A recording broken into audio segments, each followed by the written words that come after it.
और बस्तर सीट के ऊपर वोटिंग को लेकर पहला आंकड़ा भी हमने आपको बताया। पहला आंकड़ा सुबह 9 बजे तक का हमारे पास आया।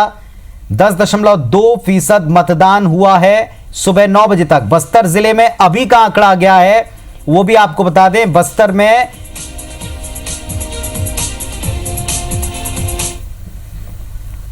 नेगीरास वो जगह है, ग्रामीण इलाका है चित्रकूट विधानसभा के अंतर्गत, जहां से दीपक बैज युवा 2 बार यहां से इलेक्शन जीत चुके हैं विधानसभा का, और अब संसदीय चुनाव में उन्हें मौका मिला है। नए चेहरे हैं। ये मुकाबला कैसा रहा, और अभी आप लोगों ने जिस तरह से कैंपेन किया, कैसा माहौल लगा आपको? नहीं, निश्चित रूप से मेरे चित्रकूट की जनता, क्षेत्र की जनता को धन्यवाद देता हूँ, जिन्होंने मुझे 2 बार विधायक बनाया। और मैं मेरे पार्टी के आला कमान माननीय राहुल गांधी जी और हमारे माननीय सीएम साहब मुकेश बघेल जी और पार्टी के सभी विधायकों को धन्यवाद देता हूं। मेरे जैसे एक छोटे से कार्यकर्ता, क्षेत्र के 2 बार के विधायक को इन्होंने लोकसभा चुनाव सांसद के लिए मौका दिया। निश्चित रूप से ये हमारे बस्तर क्षेत्र में इससे बहुत ज़्यादा अच्छा माहौल बना है। मतदाताओं में उत्साह है, युवाओं में उत्साह है और माता बहनों में उत्साह है। और इसका आने वाला समय में 20 साल बाद हम इस समय बस्तर का इस संसदीय क्षेत्र हम जीतने जा रहे हैं, और 20 साल बाद बस्तर में एक कांग्रेस का सांसद मिलेगा, और निश्चित रूप से बस्तर का नेतृत्व करने के लिए हम लोग को दिल्ली तक मौका मिल रहा है जी। लेकिन इस बार देखने में आ रहा था कि बीजेपी ने भी काफ़ी जोर लगाया है और जगह जगह प्रचार से लेकर कड़ा मुकाबला करने की कोशिश की है, और लोकसभा में थोड़ा मोड़ा अंतर रहता है कई बार ऐसा। तो मुकाबले को कैसा देखते हैं? नहीं, इस समय बीजेपी तो कहीं मैदान में दिखी भी नहीं, और कहीं भी हम लोग का उनके साथ मुकाबला नहीं है। यहाँ बस्तर में तो ऐसा है कि यहाँ प्रत्याशी को तो कोई जानता भी नहीं, ना कोई यहाँ उनको पहचानते भी नहीं, ना कोई गाँव के लोग जानते। यहाँ पे सिर्फ मोदी को चेहरा को लेकर यहाँ के पॉम्पलेट पोस्टर लेके गाँव में जा रहे थे भाजपा के कार्यकर्ता, लेकिन यहाँ मोदी को भी कोई नहीं जानता। यहाँ निश्चित रूप से जो काम करता है, जो मेहनत करता है, उसको क्षेत्र की जनता जानती है। यहाँ बस्तर में कोई फर्क नहीं पड़ने वाला है।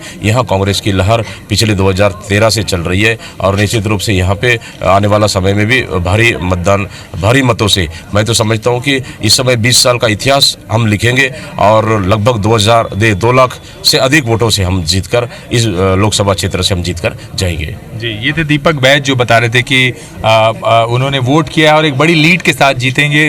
उनकी वाइफ भी हैं। कितना मुश्किल था, एक बड़ा कैंपेन भी चल रहा था, लगातार चुनाव में आपके पति रहे हैं, तो आप लोग भी कैंपेन कर रहे थे उनके लिए? उनके लिए तो कर रहे थे हम लोग, लेकिन सरकारी कर्मचारी होने के कारण बाहर नहीं निकल पा रहे थे। जी जी जी। मतलब जी। आपकी इच्छा जरूर रही, कोशिश जरूर, लेकिन सरकारी कर्मचारी होने की बंदिश भी रही। जी आपने वोट दे दिया? जी, हम वोट दे दिए। जी जी। तो ये दीपक बैज की माता जी हैं, ये नेगीरास इलाके में ही इसी क्षेत्र के रहने वाले हैं ये लोग, और उनकी माता जी भी वोट देने आई हैं। कब से आप कतार पे लगी थी, बताइए? लाइन में कब से लगी थी आप? 8 बजे ले। 8 बजे से लगी थी हो। 1 घंटे के बाद आप वोट डाल पाए? हो। अच्छा अच्छा। कैसा माहौल है गांव में? क्योंकि मतलब हम देख रहे हैं बहुत भीड़ है। ठीक है। आपको लगता है कि आपके बेटे जीतेंगे? वो जीतेंगे। जीतेंगे? जी जी। क्या शुभ नाम है आपका? आपका नाम क्या है?